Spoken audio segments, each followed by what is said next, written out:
commencement, la parole existait déjà. La parole était avec Dieu et la parole était Dieu. Elle était au commencement avec Dieu. Tout a été fait par elle et rien de ce qui a été fait n'a été fait sans elle.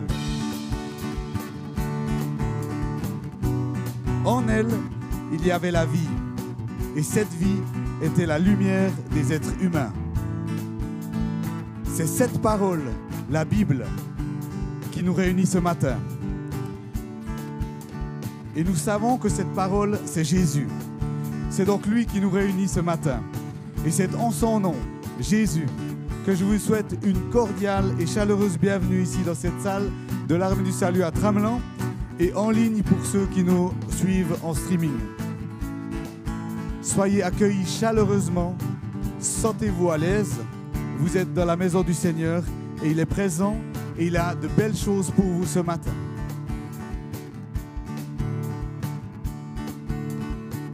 Nous voulons te dire merci parce que c'est par toi que sont toutes choses.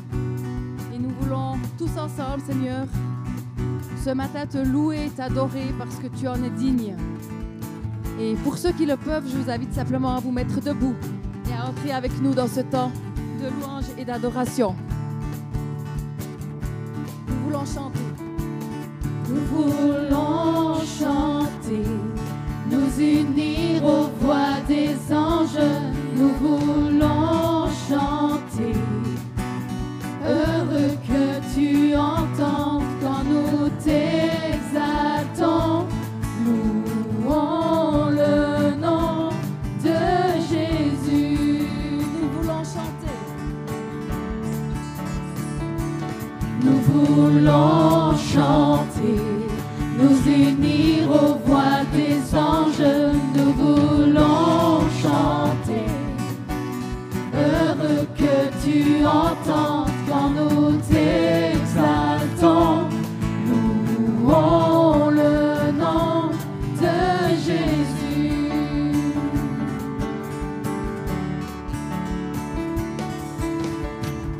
Nous ne pouvons que t'aimer, l'univers est à tes pieds, tout genou fléchira. Fils de Dieu, tu es le seul, c'est pour toi seul que nous vivons. Nous voulons chanter, nous unir aux voix des anges. Nous voulons chanter, heureux que tu entendes quand nous t'exaltons. Louons le nom de Jésus. Tu es l'amour. Tu es l'amour rédempteur, le feu qui brûle dans nos cœurs. Tu éclaires nos pas, Fils de Dieu, tu es le seul. C'est pour toi seul que nous vivons. Tu es l'amour rédempteur. Tu es l'amour rédempteur, le feu qui brûle dans nos cœurs. Tu éclaires nos pas, Fils de Dieu, tu es le seul. C'est pour toi seul que nous vivons. Nous voulons chanter. Nous voulons chanter, nous unir aux voix des anges. Nous voulons chanter, heureux que tu entendes quand nous t'exaltons. Louons le nom de Jésus. Nous voulons chanter, nous unir aux voix des anges. Nous voulons chanter, heureux que tu entendes quand nous t'exaltons. Louons le nom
merveilles de ta gloire.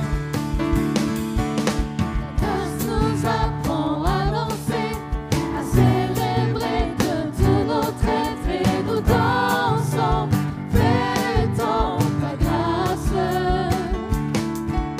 Ta gloire nous apprend à crier, à élever ton nom sur terre et nous crions, louons ta gloire. Nos cœurs pardonnés sont débordants de joie. Nous t'avons vu, Seigneur. Nos cœurs ne peuvent se taire. Nous serons une génération qui danse, dansant à cause des merveilles de ta grâce, des merveilles de ta grâce. Nous serons une génération qui crie, criant à cause des merveilles de ta gloire, des merveilles de ta gloire.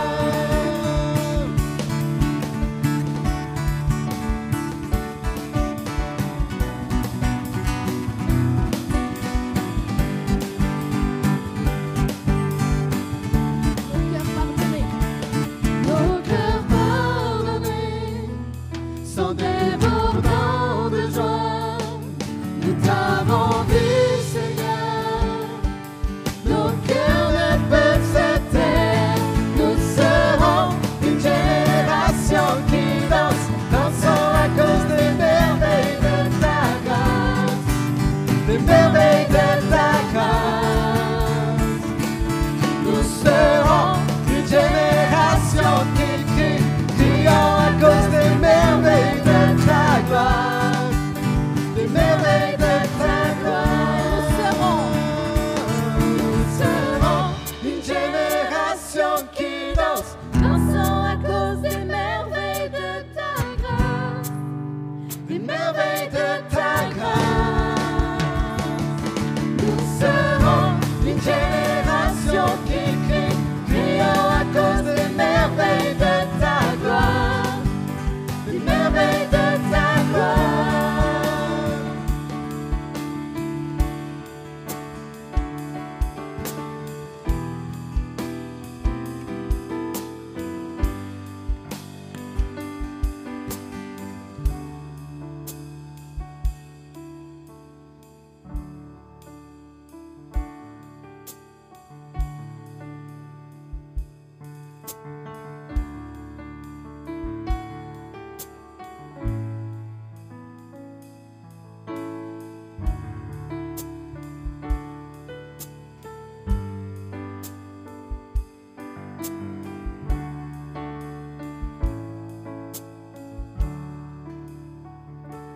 Je suivrai mon Seigneur et mon Maître, sans jamais m'éloigner de ses pas, sans que rien ici-bas ne m'arrête, et sans rien que le chant de sa voix. Je suivrai mon Seigneur.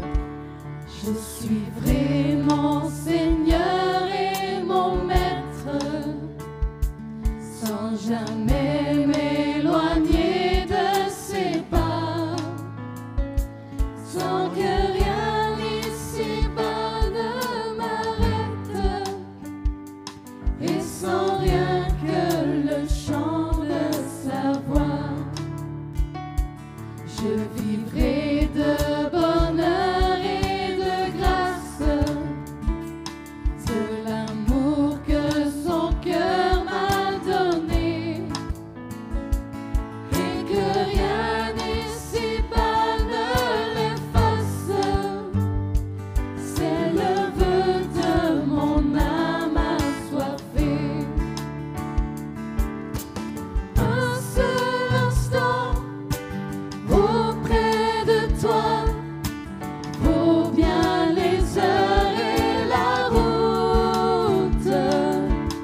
bonheur.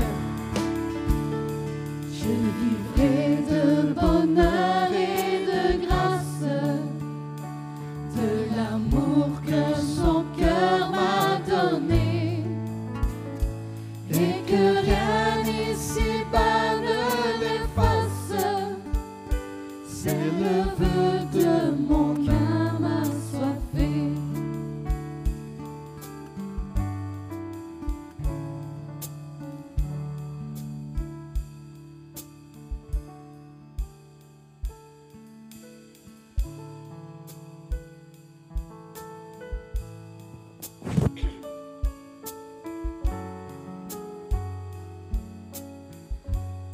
Dieu est un Dieu de grâce. Le psaume 103 nous dit, au verset 8 et suivant, « L'Éternel fait grâce. Il est rempli de compassion. Il est lent à la colère et riche en bonté. Il ne conteste pas sans fin. Il ne garde pas éternellement sa colère. Il ne nous traite pas conformément à nos péchés. Il ne nous punit pas comme le mériteraient nos fautes. Mais autant le ciel est élevé au-dessus de la terre, autant sa bonté est grande pour ceux qui le craignent. » Dieu est un Dieu de grâce. Donner est une grâce. Alors que notre Dieu de toute grâce accomplit son œuvre de grâce dans nos cœurs de croyants, par le moyen de la parole de sa grâce, nous, en retour, donnons avec joie et liberté et devenons un canal de la grâce de Dieu dans la vie d'autres frères et sœurs en Christ. Donnons donc avec joie et liberté et participons à cette grande œuvre missionnaire de Dieu qui l'utilisera par ses serviteurs, par ses pasteurs, par ses missionnaires, ses locaux et ses activités pour toucher un monde qui a besoin de l'Évangile. Alors que nous restons dans une attitude de louange, l'offrande est une louange. Donner est une grâce. Dieu est un Dieu de grâce. Merci déjà pour ce que vous donnez pour son royaume et pour son service.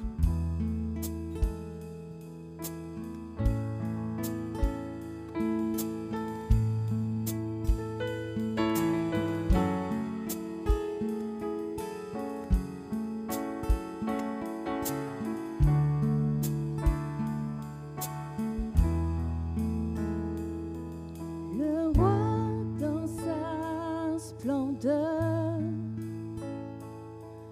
vêtu de majesté, la terre se réjouit, la terre se réjouit. Il est pavé d'éclat, la nuit essaie de fuir au son de sa voix, au son de sa voix. Oh Dieu, tu es grand, nous chantons, oh Dieu, tu es grand, et tous verront, oh Dieu, combien tu es grand. Car d'âge en âge, Car d'âge en âge il règne, les temps sont dans sa main, commencement et fin, commencement et fin. Le Père, le Fils, l'Esprit, Trinité divine, le lion et l'agneau, le lion et l'agneau. Oh Dieu, tu es grand, nous chantons, oh Dieu, tu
Nous chantons, oh Dieu, tu es grand, et tous verront, oh Dieu, combien tu es grand. Nous chantons combien tu es grand, oh Dieu, tu es grand. Nous chantons, oh Dieu, tu es grand, et tous verront, oh Dieu, combien tu es grand. Le plus grand des noms. Le plus grand des noms. Tu es digne de louange. Mon cœur s'écrie, oh Dieu, tu es grand.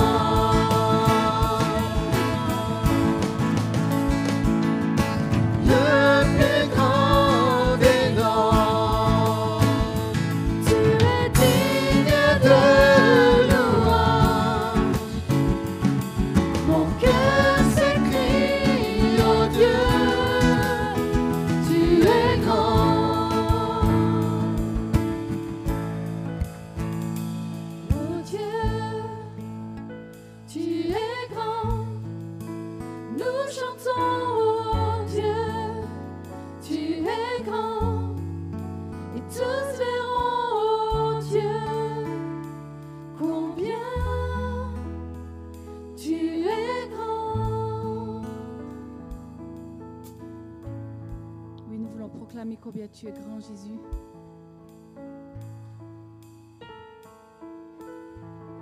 Te dire merci pour qui tu es. Merci pour ta grâce, cette grâce qui coule sur nous jour après jour. Cette grâce qui nous ouvre les portes de ton éternité, Jésus. Et ce matin, nous voulons te dire que si nous avons été créés, c'est pour te louer, c'est pour t'adorer.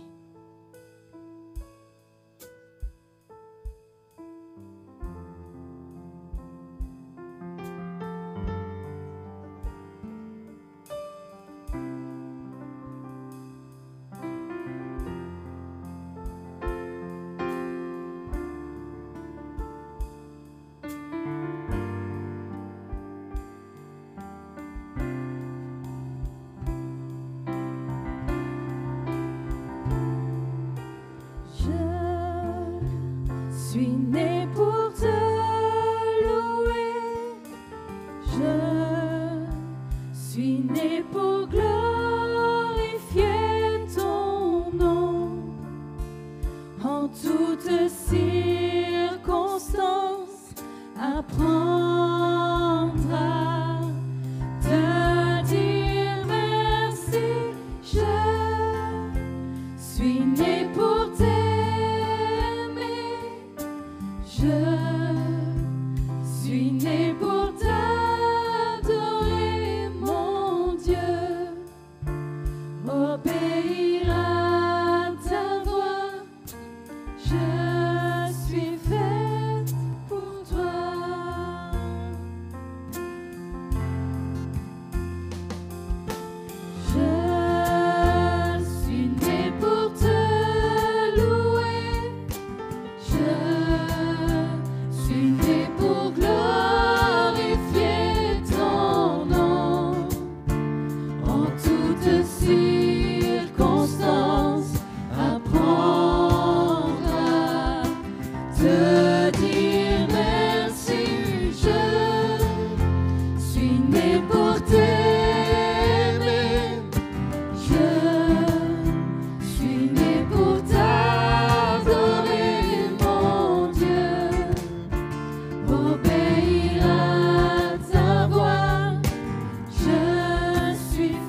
Seigneur Jésus, j'aimerais te dire merci pour ce temps de cœur à cœur avec toi.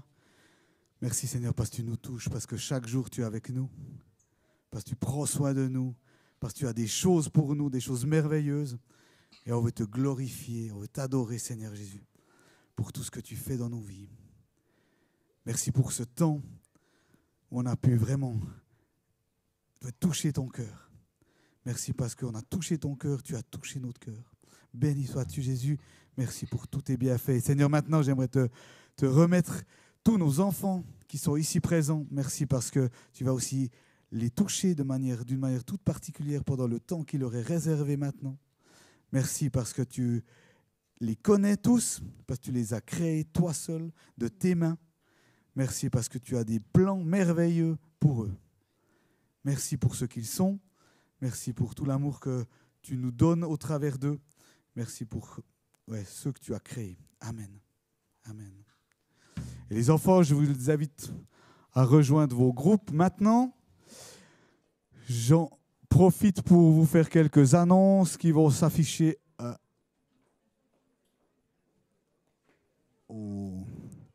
avec en premier le samedi 5 avril réservé dans vos agendas. Samedi 5 avril de 8h à 14h, on fera une journée ici de nettoyage. Donc toutes les mains, grandes et petites, sont réquisitionnées ou acceptées ou volontiers invitées. Mettez dans votre agenda, donc 5 avril, 8 à 14h, venez comme vous êtes pour donner le coup de main ici dans nos locaux.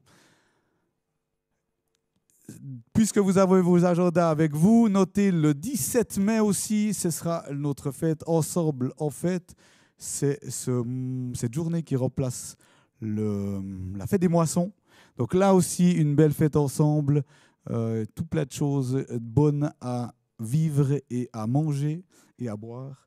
Donc n'hésitez pas aussi, notez dans votre agenda ce 17 mai de 10h à 16h. La prochaine soirée à thème aura lieu le vendredi 11 avril, comme vous le voyez, et c'est Christian Papaeftimiou qui nous partagera son témoignage. C'est le mari de Florence Donzé, la sœur de Marilyn Natter, et que certains connaissent, qui viendra nous donner son témoignage ici, vendredi 11 avril, 19h30. Là aussi, vos agendas sont à gribouiller. Et puis, finalement, partage des prières. Donc, vous savez que depuis le 5 mars jusqu'au 19 avril, ce temps particulier de mise un peu à part pour une offrande spéciale qui aura lieu le 6 avril. Donc là aussi, notez cette date, le 6 avril. Déjà, on vous remercie pour votre générosité. Cette année, on soutient 3 pays. Vous le voyez comme moi ici, les Philippines, l'Italie et le Kenya. Et je vous laisse voir une petite vidéo sur ce qui se passe notamment aux Philippines.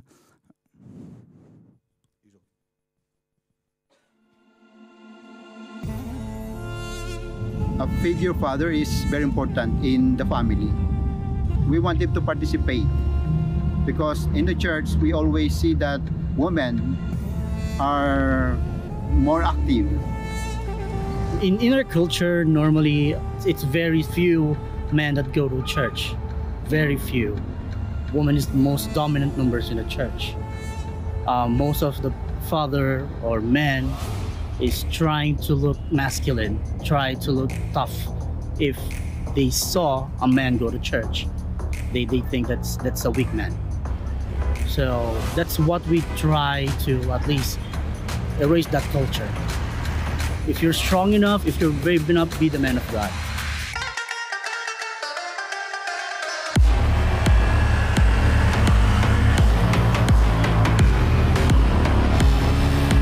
We had a men's meeting, and to our surprise, almost every man that came to the meeting has a motorcycle.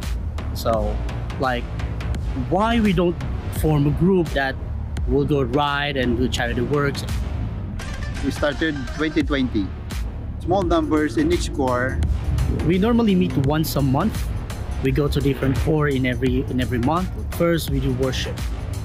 We do Bible study or Bible discoveries.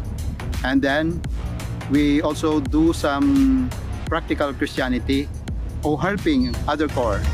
We go to a corps that needs help giving them instruments, giving medicines, construction, and other humanitarian work.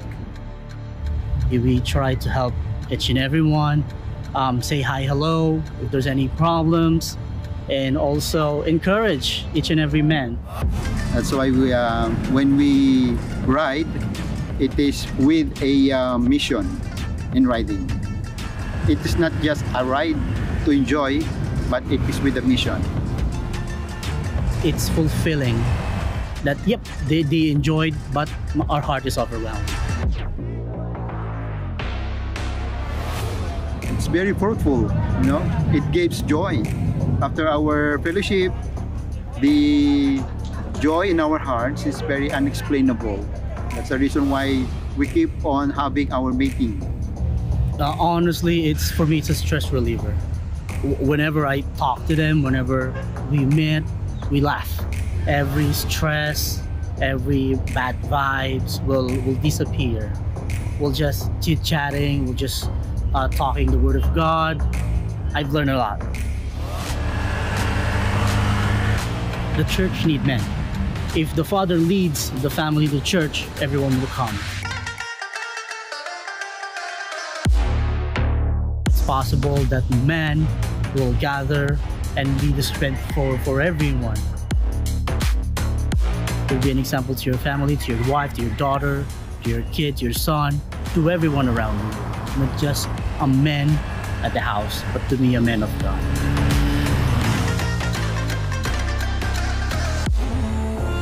I just want to thank the Lord for this opportunity to serve.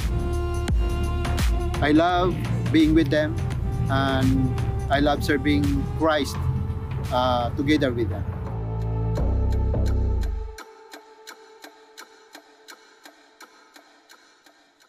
Voilà, je suis sûr que ça parle à certains, notamment les motards ou anciens motards ici présents. Donc n'oubliez pas ce partage et prière dimanche 6 avril, c'est là qu'on récoltera vos offrandes.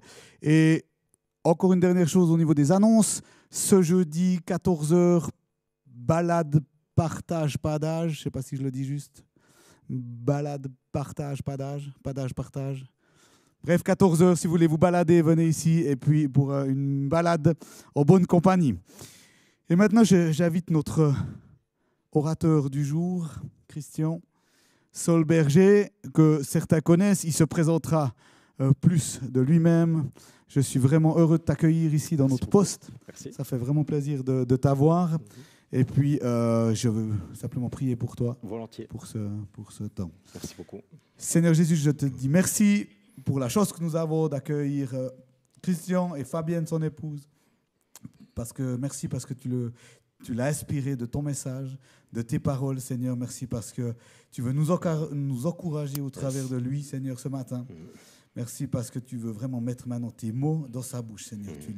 Tu le oins de ton esprit maintenant et je te demande de vraiment le bénir d'une manière particulière.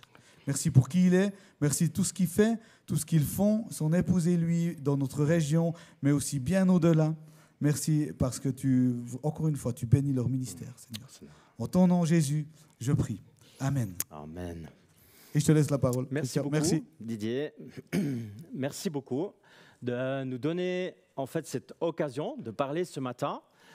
C'est un privilège. Merci d'être là et puis de vous laisser encourager par ce que Dieu a mis sur mon cœur. En réfléchissant en fait à l'invitation que Pascal m'a formulée pour venir ici à l'Armée du Salut, j'ai réalisé que c'est la première fois que j'ai l'occasion de prêcher à l'Armée du Salut de Tramelan. Alors merci beaucoup, je considère ça comme un privilège, vraiment. Merci beaucoup. Et puis, d'entente avec Didier, on dit quelques mots nous concernant, parce qu'on se connaît, mais peut-être un peu sans se connaître parfois. Aussi, il faut dire qu'avec Fabienne, qui est aussi là ce matin, on a vécu quelques changements ces dernières années. Alors, la question, c'est peut-être, mais Christian et Fabienne, ils font quoi dans leur vie, en fait? Ils font quoi? C'est vrai, c'est notre nom, on habite à Reconvilliers. Et puis, Fabienne, c'est un grand cadeau de Tramelan dans ma vie. parce qu'elle vient d'ici, elle vient de Tramelan, alors ça a été le grand cadeau et il y a des membres de sa famille qui sont ici aussi ce matin. Alors, on habite à Rocauvelier, on est les heureux parents de 4 enfants et aussi grands-parents de 3 petits-enfants. On a vécu parmi nos enfants 2 mariages en 2017 et puis cette année, en 2025, on va encore vivre 2 mariages. Tous les 8 ans, on a 2 mariages dans notre famille et puis on se réjouit beaucoup de ça. Plusieurs d'entre vous, vous le savez, on a exercé le ministère pastoral à Tavannes, à l'église ménonite, maintenant à l'Arsenal. Et puis, on a fait ça pendant presque 25 ans dans cette église. Et puis, on a quitté le ministère local en juillet 2022. Et puis, depuis là, qu'est-ce qu'on fait dans notre vie? On s'implique dans un ministère qui s'appelle Famille de foi, qui veut équiper des familles. On a fondé ce ministère en 2012 avec un autre couple. On peut lancer la petite vidéo, tout à fait. On croit qu'aujourd'hui, les familles, elles ont vraiment besoin d'être équipées. Elles ont besoin d'être encouragées dans leur vie de famille. On organise des semaines d'école de disciples pour les familles où on le vit ensemble. On fait des camps. Par exemple, hier, il y a une église à Bienne qui nous a invités et puis qui a fait une journée d'encouragement aux familles. Le thème, c'était « La famille, une équipe unie dans l'adversité ». Qu'est-ce que ça veut dire quand il y a de l'adversité dans nos vies? Comment est-ce qu'on peut rester unis? Et puis, on a implanté ce ministère à plusieurs endroits, en France, au Québec, en Israël, en Slovaquie. Et cette année, il y a une équipe qui ira en Chine. C'est une toute première, en fait, à vivre un camp avec une vingtaine de familles. Et puis, on est hyper encouragés de ce que Dieu fait à travers ce ministère.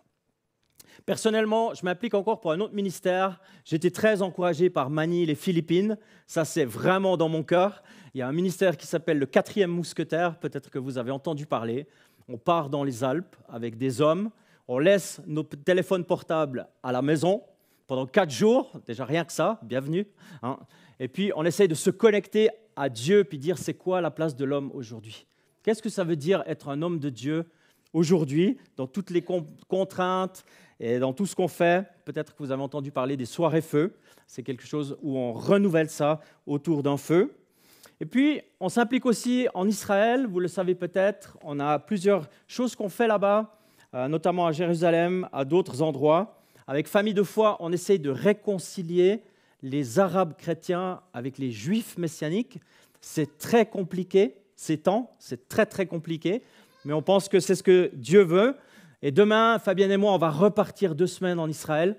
On a plusieurs séminaires, plusieurs rencontres qu'on va organiser pour qu'il y ait des signes de réconciliation entre ces peuples et au nom de Jésus. Et puis ici, dans le Jura bernois, on accueille aussi des camps avec des messianiques qui veulent se laisser guérir des effets de la guerre.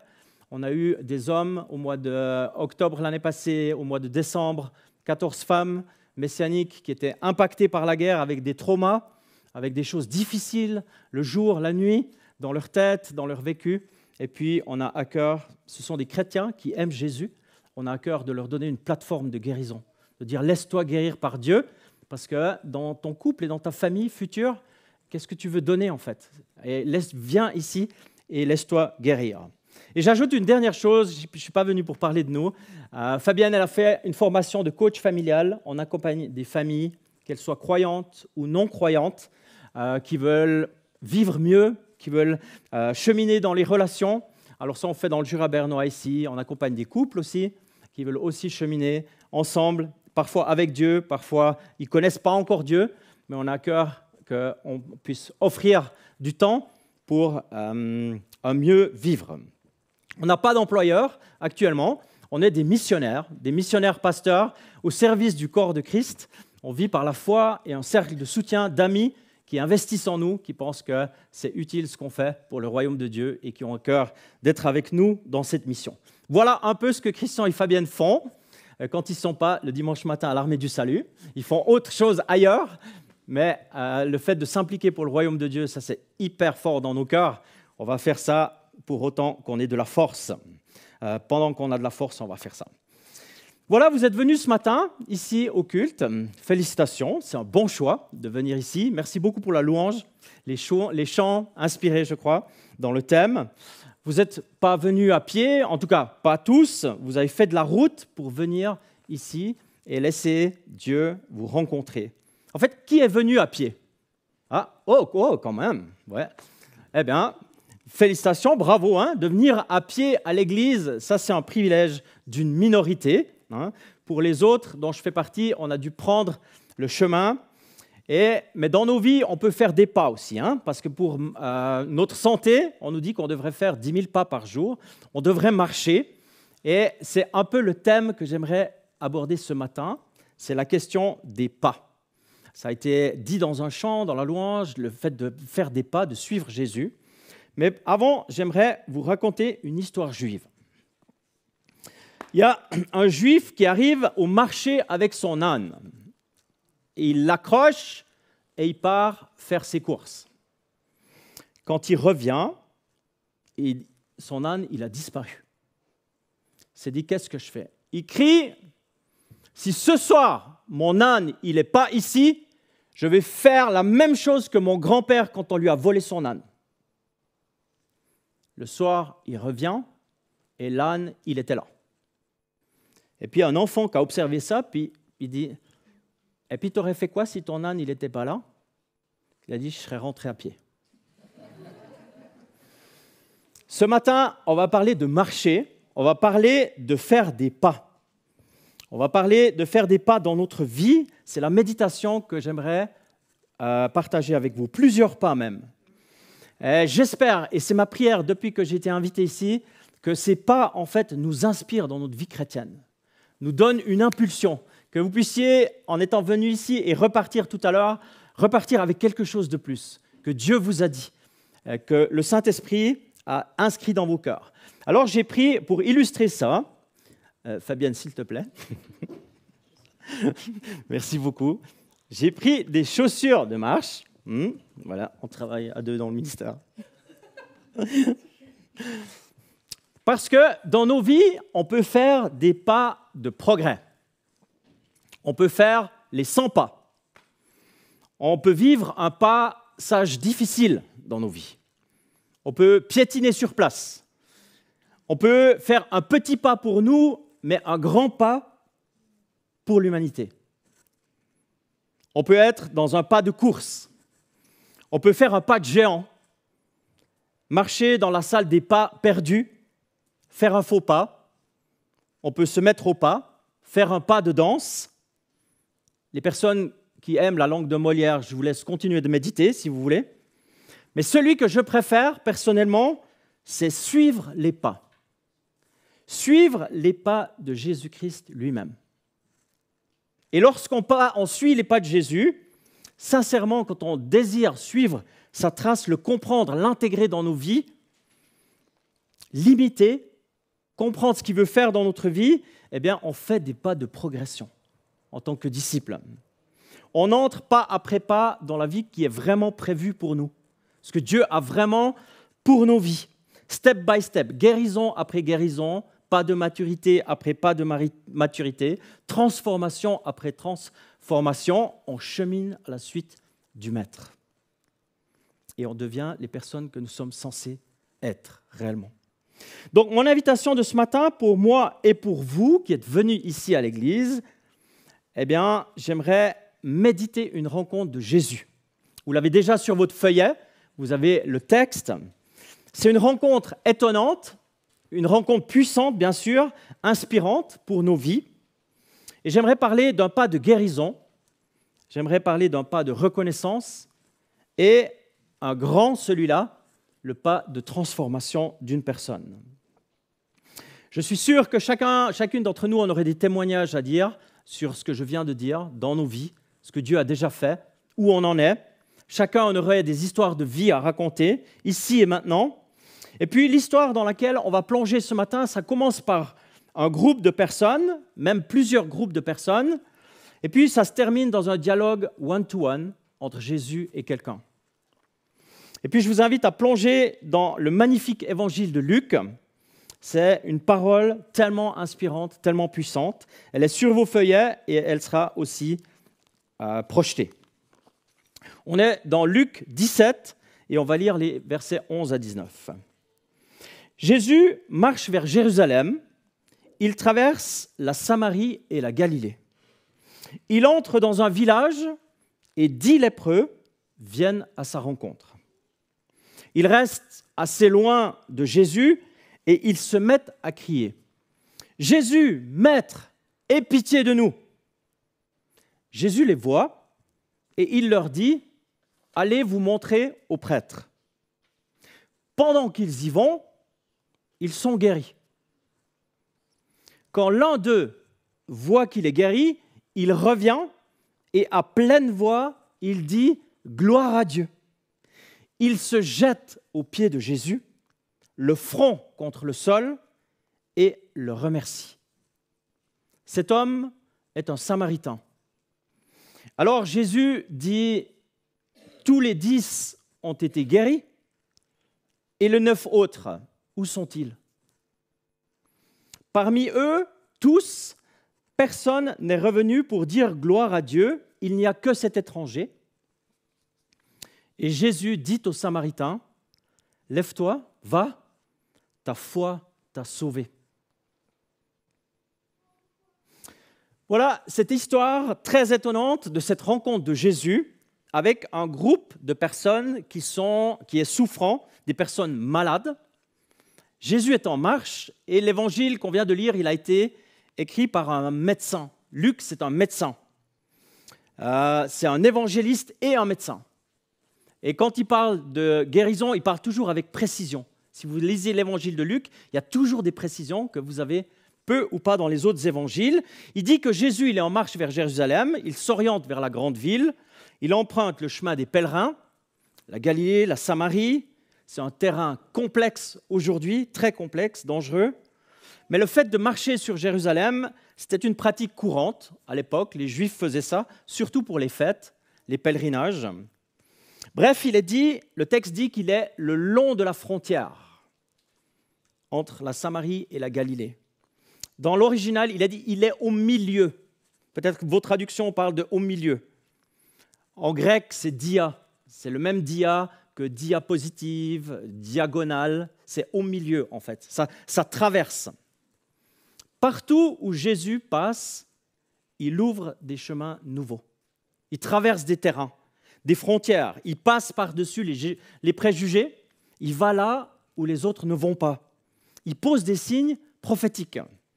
Même quand il se déplace avec ses disciples, ses amis, ce que j'apprécie chez Jésus, c'est que toute sa vie, c'est un enseignement. Tout son ministère terrestre, quand il prend ses amis avec, c'est « learning by doing ». On fait et vous apprenez. Toutes les occasions, le quotidien, c'est un lieu d'apprentissage, des choses nouvelles, une démarche qu'il n'a jamais faite, une nouvelle manière de faire. Et c'est inspirant pour ses disciples.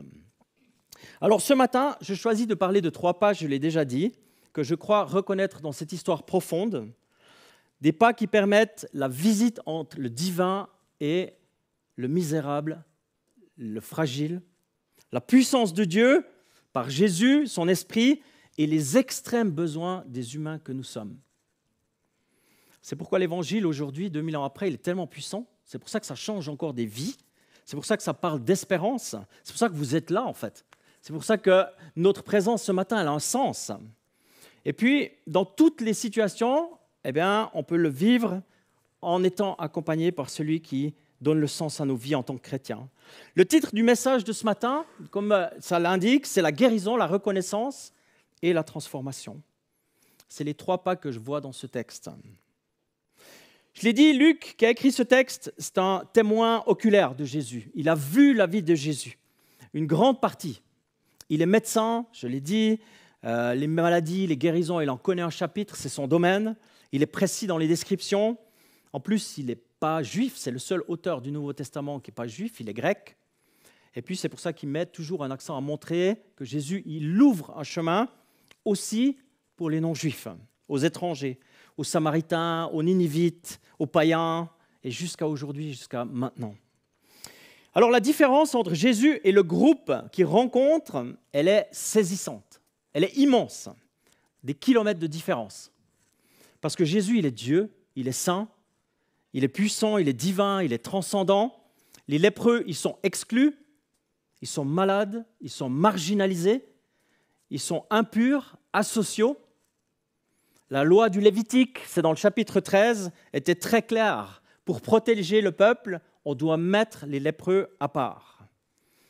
Ils doivent avoir des vêtements déchirés. Vous trouvez tout ça dans le Lévitique 13. Ils doivent avoir la tête décoiffée. Pour moi, ce n'est pas simple. Mais ils doivent avoir une tête qu'on les reconnaît en les regardant. La partie inférieure du visage doit être couverte. Et puis, non seulement c'est visible, mais c'est aussi audible. Ils doivent dire impur, impur, impur, pour protéger. Ils doivent habiter en dehors du camp. En fait, on ne peut pas s'imaginer plus radical comme exclusion, en fait. C'est l'exclusion complète. Et puis, on parle de 10 lépreux dans la Bible, dans le texte qu'on a lu. Lèpre, c'est un mot générique dans le Nouveau Testament qui dit maladie de la peau. Et puis, c'est les prêtres de l'époque qui définissaient « tu es malade » ou « tu es restauré ». Tu es guéri, tu peux retourner avec le peuple. Tu peux retourner avec le camp, mais ça arrivait rarement, très rarement. Et puis, ce qui est marquant dans la parole de ce matin, concernant la guérison, déjà, ils sont 10. Pourquoi est-ce qu'ils sont 10 ? Ils respectent la distance. Dans Luc 5, c'est avant Jésus, il avait déjà rencontré un lépreux, si vous connaissez l'histoire. Là, par contre, il l'a touché. Parce que Jésus, il peut toucher ce qui est intouchable. C'est comme dans nos vies, en fait. Parfois, il y a des choses qui sont intouchables. Eh bien, Jésus, il peut les toucher parce qu'il est Dieu, justement. Et ça, il l'avait fait exprès dans Luc 5. Mais aujourd'hui, dans le texte, il y a 10 personnes. 10 personnes, c'est le minimum pour faire une synagogue, pour faire une communauté. Il faut 10 personnes. Donc là, en l'occurrence, c'est une communauté de personnes exclues.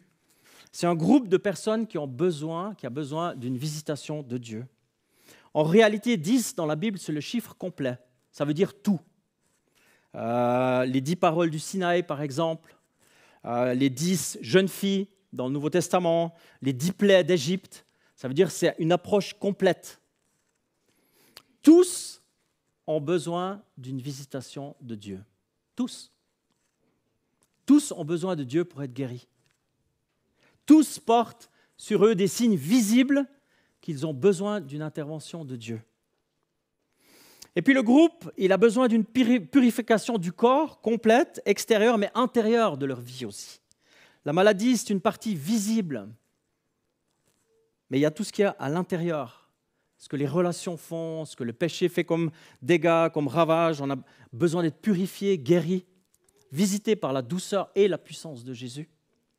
Dans notre entourage, peut-être, ou peut-être même nous-mêmes, on est concernés par des maladies de peau. À l'école biblique où j'étais il y a bien longtemps en arrière, j'avais un ami. Ils n'arrivaient pas à trouver en 3 ans d'école biblique ce qu'il avait avec sa peau, tout le temps. Et ça, il y a bien longtemps en arrière. Et on a bien prié pour lui. Il avait besoin aussi d'être visité. Je ne l'ai plus revu, je ne sais pas où ça en est maintenant.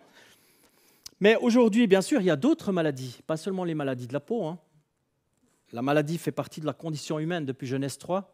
Dans notre famille, on a un de nos enfants qui a une maladie orpheline, qui est accompagné. Les médecins et la science disent on ne sait pas, on n'a pas de solution.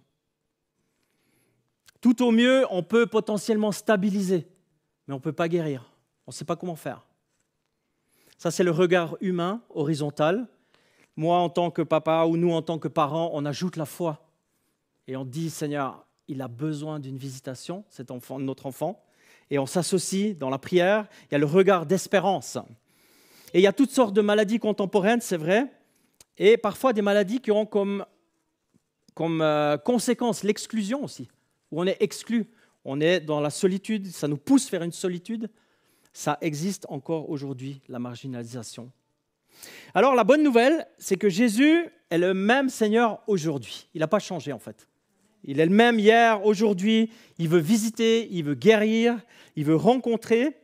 Et puis ma prière, c'est que nous, les chrétiens, vous aussi dans ce lieu, ça soit un lieu où il y a cette ressource, où on a l'espérance de la foi, où on a l'espérance de la guérison, où le message que Jésus veut offrir est présent, en fait. Alors voilà, la lèpre, j'ai dit, ça peut représenter notre maladie de la peau, mais aussi l'intérieur de nos vies. Nos pensées, nos addictions, parfois la futilité des programmes de nos vies, ce qui est en réalité pas trop visible, mais à l'intérieur de nous, qu'on cultive parfois. Imagine, dans ta vie de tous les jours, tu as un iPad dans ton dos, comme ça, on le croche dans ton dos, et ça montre tout ce que tu penses. Tout ce que tu penses, c'est affiché derrière. Je pense qu'on aurait tous à dire, Seigneur, on a besoin de guérison intérieure aussi. Pas seulement de nos corps, mais de ce qu'il y a dans nos pensées, de ce qu'on médite. J'aimerais encore revenir à la rencontre de ce matin. On l'a déjà vu, Jésus a beaucoup de manières d'offrir, très différentes, d'opérer une guérison. Et c'est passionnant parce qu'il ne fait pas une méthode. Ce n'est pas la méthode de Jésus, point 1, point 2. Chaque fois, ça change. Et puis là, qu'est-ce qu'il fait? Dans ce groupe de lépreux, il invite à la foi comment? Il dit, fais un pas, ça veut dire, va te montrer au prêtre. Il ne dit pas, Père, guéris-les, il ne dit pas, je vais vous imposer les mains. Il dit, allez vous montrer au prêtre. C'est la seule chose qu'il dit. À l'époque, les Kohanim, ils s'appelaient à l'époque, c'est ceux qui déclarent pur ou impur, je l'ai dit. Mais il dit, Jésus, en fait, sous un autre angle, il dit, je collabore avec votre foi, en fait. C'est-à-dire, c'est un tout petit pas. Là, vous me parlez, en fait, vous faites un pas et vous allez vous montrer au prêtre.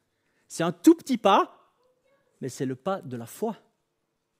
C'est le pas de l'obéissance. Il suscite des décisions dans nos vies qui sont parfois des petits pas, mais qui vont dans la direction du prêtre, cette mise en route qui peut nous sembler insignifiante, mais qui est déterminante en fait. Elle est déterminante. Sans ce pas, comment est-ce qu'on pourrait dire qu'on est dans l'obéissance ou qu'on a la foi si on ne le fait pas? C'est un pas d'humilité en fait. C'est de dire je renonce à mes solutions et j'entre dans ce que tu me proposes, Jésus. C'est ça que ça veut dire. Alors dans nos vies, à nous, à quel moment on se retourne puis on fait le pas de ce que Jésus nous dit de vivre et de faire? Fais le pas de la foi, en résumé. Agis non selon ce que tu vois, mais selon ce que je te dis de faire. À Pierre, il a dit, sors du bateau. À Naaman, il a été dit, va te baigner dans la rivière. À l'origine, une petite fille, en fait, qui a dit, moi, je connais quelqu'un qui, et ce quelqu'un, il te dit, va te baigner. C'est contraire à ce qu'on voit, en fait. Au peuple d'Israël, devant la mer, il a dit, vous faites silence. Chut, c'est moi qui fais. Vous ne commencez pas à prendre des gobelets puis écarter la mer, ça ne veut pas le faire. C'est moi qui fais. Et puis ici, il dit, allez vous montrer au sacrificateur. Et puis dans ma vie et dans ta vie, parfois, eh bien, tu dois faire tout le contraire de ce que les yeux voient, en fait. C'est l'opposé. C'est les événements, la situation, les relations, parfois les problèmes, les impasses communautaires ou de famille. Si je me fie à mes yeux et puis à ce que je vois, et je vois que le souci, je vois que la lèpre, je vois les chiffres rouges, je vois les impasses, les offenses, la maladie, la dépendance, le mur, parfois la distance avec mon conjoint, parfois des pensées sombres tout autour de moi, et franchement, je ne vois pas comment. Je vous ai dit dans la présentation, tout à l'heure, on accueille des gens qui sont dans une situation de guerre, et au mois de décembre, on a accueilli 14 femmes, ici dans le Jura bernois, pour dire « laissez-vous guérir ». Et je peux vous dire que durant cette semaine, il y a eu beaucoup de larmes, beaucoup. Parce que la femme, elle n'est pas imaginée, créée pour devenir une machine de guerre. Pas du tout. Elle est une porteuse de vie, en fait. Elle est créative, elle est constructive, elle est lumineuse, elle est colorée. Et puis beaucoup de ces femmes sont venues avec une impasse dans la tête. Je ne vois plus comment. Je ne sais plus comment faire. Je ne sais plus comment dormir. Et puis on aimerait leur offrir une petite plateforme. J'aimerais vous emmener une minute, juste une minute, dans ce qu'on a vécu pour dire en fait que Jésus, il a un chemin, une solution, quelque chose à offrir. Juste regarder une minute. Ce sont des personnes qui ont fait le pas de foi, de venir en Suisse pour se laisser guérir en fait. On a vu des magnifiques personnes, des filles du roi, on a vu, mais à l'intérieur, c'est tout cassé. Et ça doit être tout restauré en fait. Parce que justement, le chemin de vie, le conflit dans lequel elles sont maintenant, qu'elles n'ont pas voulu en fait, eh ben, ça casse l'intérieur en fait. Et elles ont fait ce pas de foi de venir. Alors on a commencé un processus de guérison. Ce n'est pas comme ça que ça se passe toujours. Souvent, ça ne se passe pas comme ça. Mais il y a eu un début de guérison. Et on prie que ce processus continue. C'est toutes des personnes qui aiment Jésus, qui veulent se confier à Jésus. Pendant qu'ils y vont, littéralement, dans le texte ici, en y allant, ils furent guéris. C'est la réponse de Dieu au pas de foi, au petit pas de foi que le groupe fait, l'impact de la parole de Jésus dans la vie de ces gens, de ces hommes, de ces lépreux dont on a lu, c'est une guérison qui arrive, celle que Jésus a ordonnée, même à distance. Il n'a pas besoin d'être présent, Jésus. Il peut le faire à distance. La grâce s'étend, ça se purifie, le corps vit le miracle, tout le groupe est guéri. Voilà le plan de Dieu, c'est la guérison complète en fait. Communautaire, tout le monde, 10 sur 10. Globalement, toute la synagogue, globalement, toute la communauté, ou encore plus, toute l'humanité. C'est ça le plan, la guérison de toute l'humanité. Alors, qu'est-ce qui se passe? Les gens sont en route, direction le prêtre, avec leurs habits déchirés, la peau blessée, et puis c'est la guérison, le cadeau en route, en y allant, et là, il faut installer une petite pause, une toute petite pause. C'est un moment crucial. C'est déterminant. Qu'est-ce qui se passe? Il y a un dixième du groupe, soit une personne pour être précis, un homme dont on ne connaît ni le nom ni l'âge, on sait juste que c'est un étranger qui réalise vraiment ce qui se passe, qui a une réflexion plus profonde qu'une émotion enthousiaste, une euphorie de guérison. Définitivement, c'est légitime, parce que quand on voit son corps changer, c'est légitime qu'on soit euphorique, je le serai, mais il est en train de se dire, qu'est-ce qui se passe ici avec mon corps? En fait, qui est ce Jésus? C'est qui celui qui a fait ça? Quel est l'impact de la parole qui vient de nous dire cet homme? Pour moi et pour mes amis. C'est énorme parce que ma vie, elle sera différente maintenant pour le reste de ma vie, en fait. C'est un horizon complètement nouveau qui s'ouvre. Alors littéralement, le texte, il dit quoi? Voyant qu'il avait été purifié, il revient sur ses pas. En louant Dieu à haute voix. Il revient sur ses pas. Il fait demi-tour et il se dirige vers la source de la guérison pour exprimer sa reconnaissance en louant Dieu à voix haute. Moi, j'imagine la scène. Je ne sais pas si vous regardez un peu The Chosen, les disciples tellement humains qui accompagnent Jésus après les événements. Eh bien, peut-être les disciples se sont posés un peu, en dehors du village, au bord du chemin, ça discute entre eux. Et je suis sûr qu'ils, peut-être en mangeant un morceau, ils se sont dit « Mais tu crois que les gars, là, ils sont guéris? Les gars qui sont allés vers le prêtre, tu crois qu'ils sont guéris? J'aimerais trop voir la tête du prêtre. 10 qui viennent guéris. » Et ils discutent, puis tout à coup, ils entendent derrière eux, ils regardent un homme qui est en train de courir, en train d'agiter les bras, et puis qui crie « Gloire à Jésus ! Tu es si bon, tu es si puissant. Merci, merci, merci, merci. » Il est envahi par la reconnaissance, à voix haute. Il dit merci. Il dit qui est Dieu, il est dans un élan d'adoration, et puis sa vie, elle est complètement bouleversée. Et où est-ce qu'il va? Directement, il va au pied de Jésus. Il va se coucher devant Jésus. Il se jette au pied de Jésus, le front contre le sol, et il le remercie. Du plus profond de son être, il communique sa reconnaissance. Tu es le Fils de Dieu, gloire à toi. Tu es celui qui m'a guéri, tu as transformé ma vie. Je te bénis, je t'adore. Je reconnais ce que tu as fait, je reconnaissance en résumé. Je reviens sur mes pas pour entrer dans le pas de la reconnaissance. C'est là la puissance de la reconnaissance. c'est la force de réaliser qui est la source en fait de ma vie, qui est la source de ma guérison, les choses que je reçois, les cadeaux quotidiens, les bénédictions, parfois les guérisons physiques, c'est vrai, mais parfois ce n'est pas le cas, on le sait, mais il y a tellement de choses que je reçois dans ma vie de tous les jours. Tant de sujets de reconnaissance, si tu as des enfants, si tu es en couple, si tu as un travail, et puis à la maison, peut-être que tu tournes un truc, puis tu as de l'eau. Et puis tu en as un, il est bleu, c'est froid, puis tu en as un autre, il est rouge, et c'est de l'eau chaude en fait. C'est combien de gens dans le monde qui aimeraient ça? Combien de cadeaux on a tous les jours en fait de ce que nous vivons? Peut-être tu reçois un permis N, un permis F ou un permis B, ou peut-être même tu te réjouis de la nature qui revit, qui revient.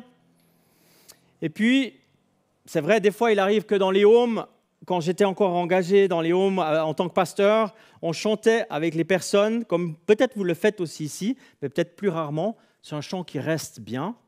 Je ne vais pas le chanter, je vais juste lire le texte.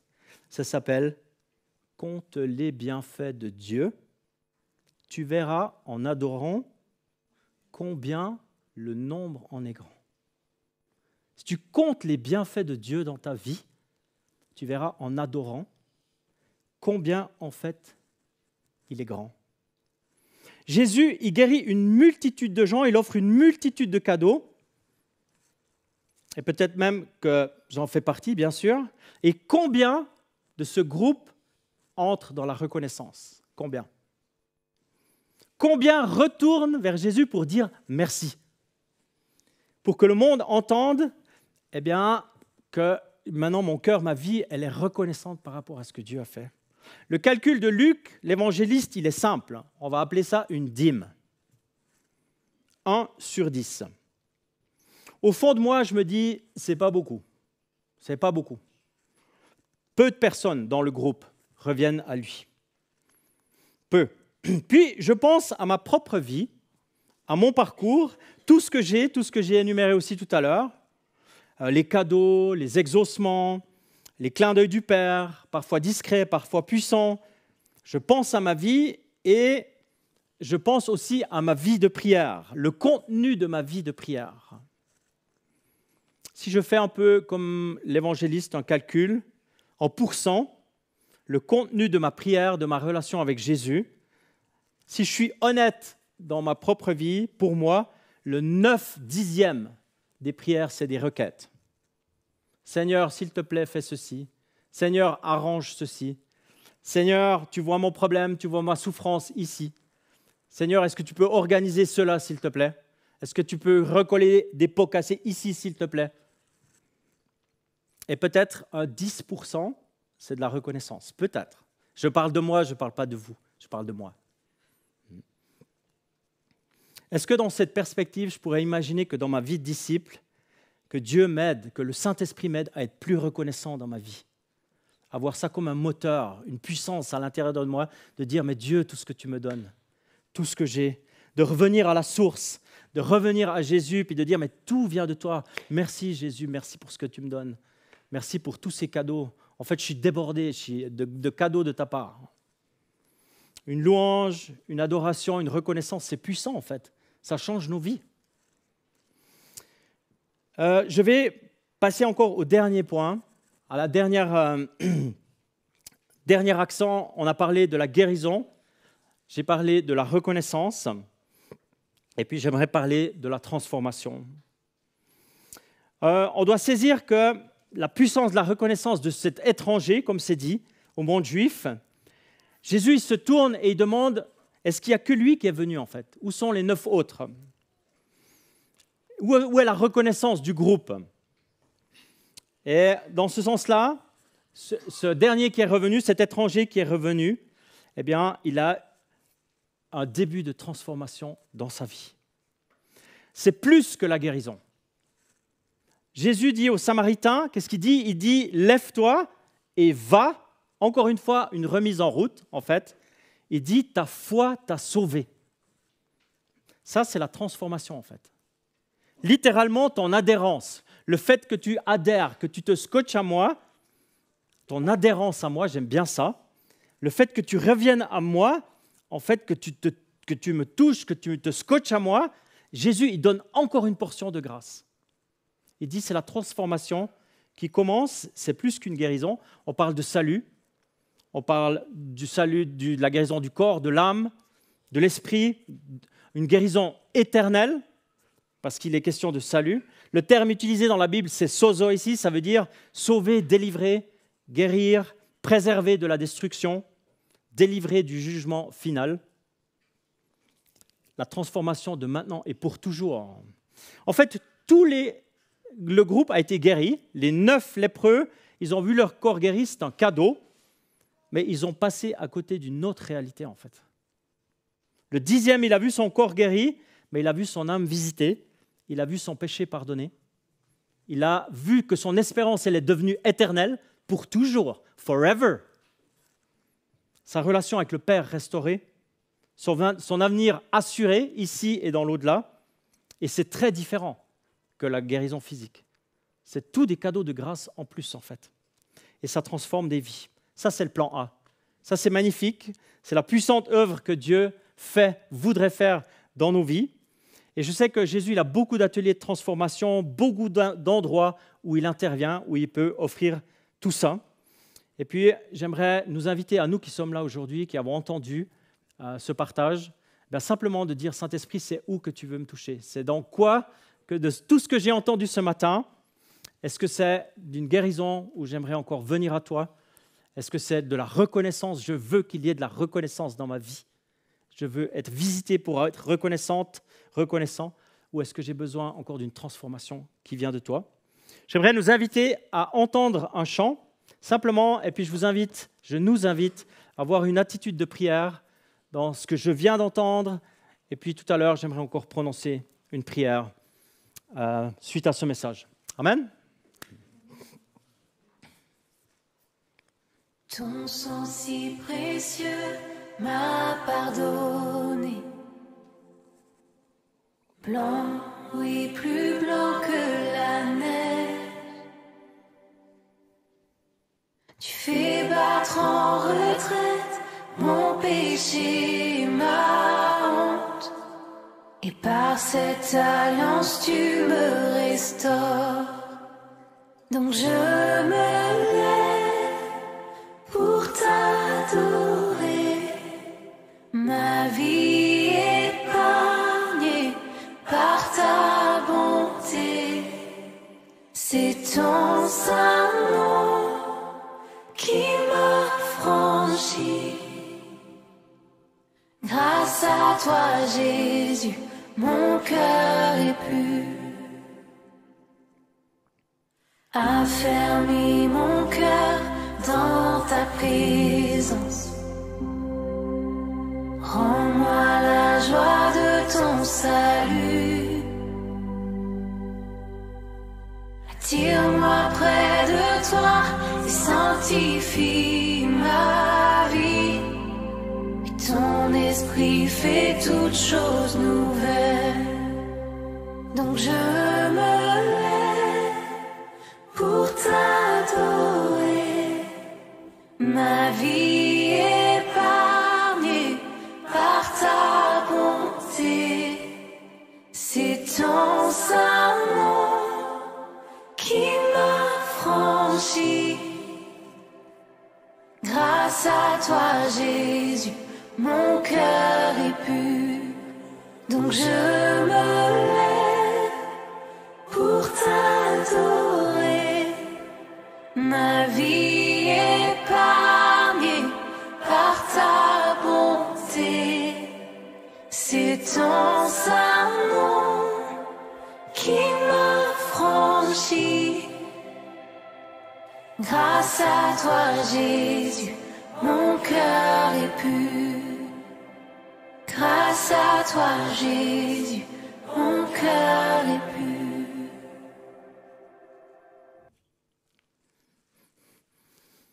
Alléluia, c'est tellement magnifique. J'aimerais encore prier. Seigneur, on veut te dire merci pour cette parole d'évangile. Te dire merci pour cette rencontre tellement puissante de grâce que tu as eue avec ce groupe et aussi avec cet étranger. Merci parce que tu es le même aujourd'hui. Et tu nous rencontres dans nos difficultés, parfois dans notre misère humaine, pour ouvrir ce nouveau chemin d'espérance, de guérison, de reconnaissance, de transformation dans nos vies. J'aimerais bénir tous mes frères et sœurs ici, dans ce lieu. Merci parce que tu donnes le sens à leur vie. Merci parce que nous pouvons toujours nous approcher de toi et recevoir ta part de grâce. Merci aussi parce que tu inscris dans nos vies la reconnaissance pour tout ce que tu nous donnes, tout ce que nous avons.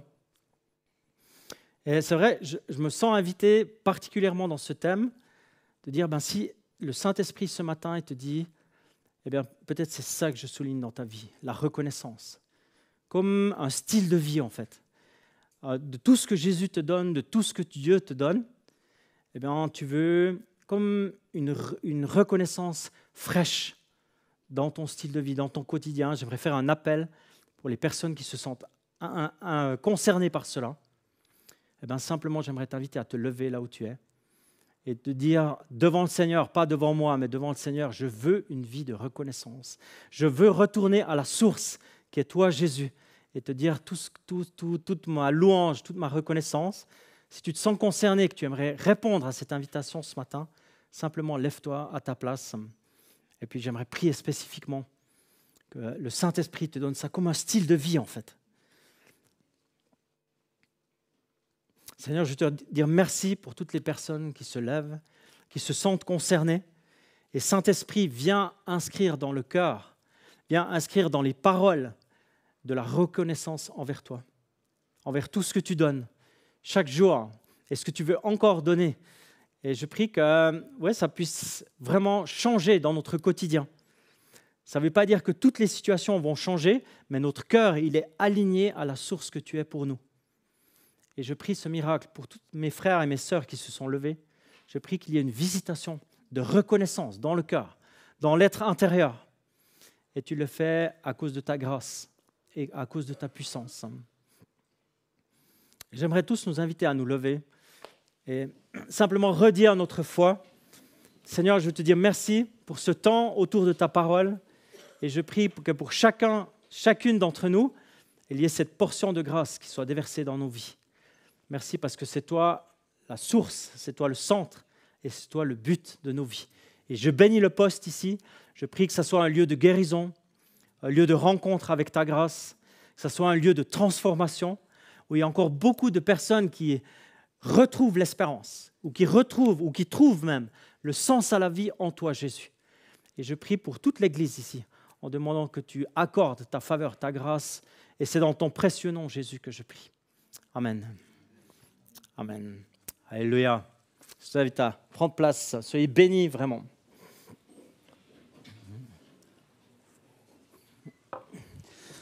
Merci Christian pour ce message d'encouragement. Je crois que c'était très clair, c'était limpide. Et simplement en guise de conclusion, j'aimerais dire, c'est vrai que nous croyons que Jésus guérit, n'est-ce pas? Nous croyons qu'il peut guérir et nous savons en plus qu'il transforme. Et je vous invite simplement, dans ces prochains jours, à réfléchir encore à ce message, à faire ce pas, peut-être ce grand pas, ce petit pas pour l'homme, mais ce grand pas pour l'humanité, mais peut-être ce petit pas pour vous, tout simplement, que Dieu vous demande, que Dieu nous demande, pour être guéri, pour être transformé. Et j'aimerais simplement vous envoyer dans cette semaine et dans cette journée avec cette bénédiction. Et pour cela, je vous demande simplement de vous relever.